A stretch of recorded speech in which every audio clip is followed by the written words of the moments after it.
this woman's daughter dropped her at the senior home, the world felt as though it had shifted beneath her feet. She had packed her life into 2 small suitcases, faded wrappers, a few books, and a family photo she clutched like a lifeline.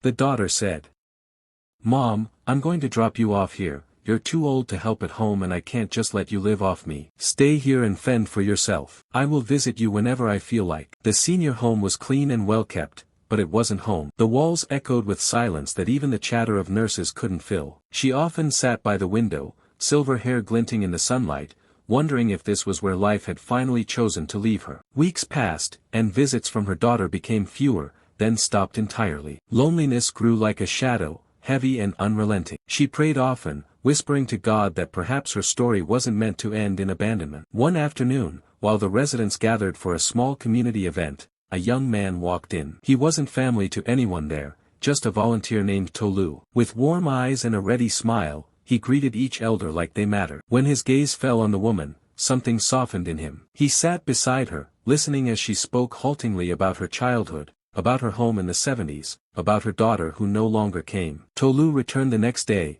and the next after that. He brought small gifts, mangoes, new scarves, even books she had once loved. But more than the gifts, he brought his time. Slowly, laughter crept back into the woman's days. He wheeled her out to the garden, listened to her hum old hymns, and sometimes just sat quietly with her when she didn't feel like talking. One evening, as the sun set in a blaze of orange, the woman turned to him. "Why do you come here so often, Tolu? You are young, you should be out living your life." Tolu smiled. "Because you remind me of the grandmother I lost too soon. And because no one deserves to feel forgotten." Tears filled the woman's eyes. In that moment, something shifted. She wasn't abandoned. She wasn't unloved. She had been given a new kind of family, not bound by blood but by choice. Months later, Tolu arranged for her to move into his home, where she had her own room and a garden to tend. For the first time in years, the woman felt seen, valued, and whole. Because sometimes, family isn't blood, it's who shows up.